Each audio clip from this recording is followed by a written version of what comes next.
माँ के हृदय की कल्पना माता ही कर सकती है। चित्तौड़ ही नहीं, भारत के विश्व के इतिहास में पन्नाधाय की चरित्र गाथा एक विलक्षण सी वस्तु है। उसने जिस तत्परता से गुलाब से भी कोमल मेवाड़ के राजकुमार उदय सिंह के प्राणों की रक्षा की, वह इतिहास की एक अमिट घटना है। राणा संग्राम सिंह के स्वर्गवास के बाद चित्तौड़ की गद्दी पर राणा विक्रमादित्य बैठा था, लेकिन वह निकम्मा और अयोग्य था। थोड़े ही दिनों में वह शासन से अलग कर दिया गया था और राणा सांगा का कनिष्ठ पुत्र उदय सिंह वानवीर दासी पुत्र की संरक्षणा में उत्तराधिकारी घोषित किया गया और पन्नाधाय की देखरेख में रख दिया गया, क्योंकि उसकी अवस्था केवल 6 साल की थी और उसकी माँ रानी करुणावती का स्वर्गवास हो चुका था।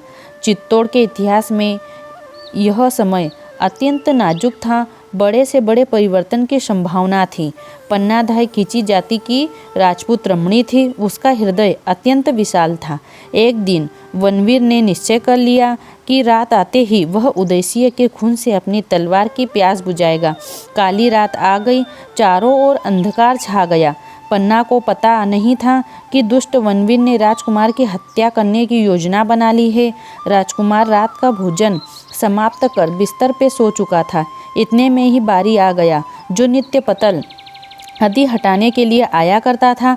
बारी ने राजकुमार के कमरे में आते समय देख लिया था कि पापी और नमक हराम वनवीर की तलवार विक्रमादित्य के 2 टुकड़े कर चुकी थी। उसके बदन का खून सूख गया, परंतु उसने साहस से काम लिया। उसने पन्ना से सारी बात बतला दी। पन्ना उदय सिंह को अपने बच्चे से भी अधिक प्यार करती थी। पन्ना अपना पुत्र चंदन और मेवाड़ के उत्तराधिकारी उदय सिंह को छाती से चिपका कर सोई हुई थी। उसकी आंखों में स्नेह की धारा फूट रही थी। उसके अधरों पर वात्सल्य का रस उमड़ रहा था। वह चौंक उठी। ऐसे अवसरों पर भारतीय स्त्रियां अपना कर्तव्य स्थिर करने में बड़ी चतुर और कुशल होती है। उसकी समझ में यह बात आ गई कि दुष्ट खूनी इस कमरे में भी आएगा और अबोध तथा निरीह बालक का वध कर अपनी पापमयी इच्छा पूरी करेगा। उसने बारी से कहा, मैं प्यारे उदय को इस तरह मरे कभी नहीं देख सकती। उसने उदय के गाल चूमकर उसे फल के टोकरे में रखकर पत्तों से ढक दिया और बारी से कहा कि तुम इसे लेकर बीरा नदी के तट पर मेरी प्रतीक्षा करना।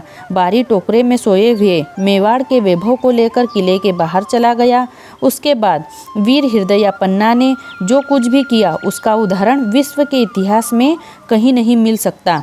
अपने कलेजे के टुकड़े चंदन को सेज पर सुलाकर वह वनवीर की राह देखने लगी।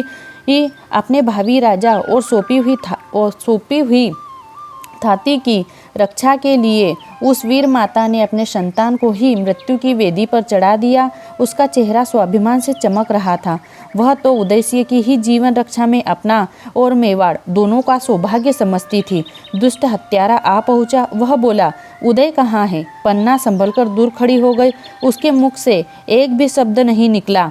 अंगुलियों से उसने चंदन की ओर संकेत किया। तलवार गिरी। बालक के मुख से एक चीख निकली।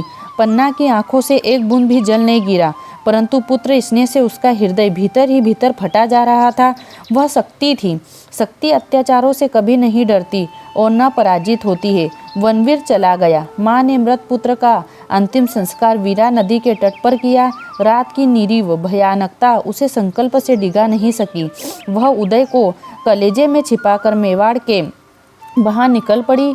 किसी ने भी उसे प्रश्न न दिया। अंत में वह देरा पहुंची। वहाँ का शासक आशा शाह था। धाय ने उसने कहा, आपने राजा की जान बचाओ और राजकुमार को गोद में रख दिया। कुछ दिनों बाद वनवीर इस समाचार से दंग हो उठा कि उदय सिंह जीवित है। वनवीर को अपने पाप कर्मों का दंड मिला। पन्ना जीवित थी। उसने उदय सिंह का राज्याभिषेक देखकर अपने आप को धन्य माना। राणा उदय सिंह उसके पवित्र चरणों की धूलि सिर पर चढ़ाकर आनंदित हो उठे। पन्ना अपने आदर्श त्याग से अमर हो गई।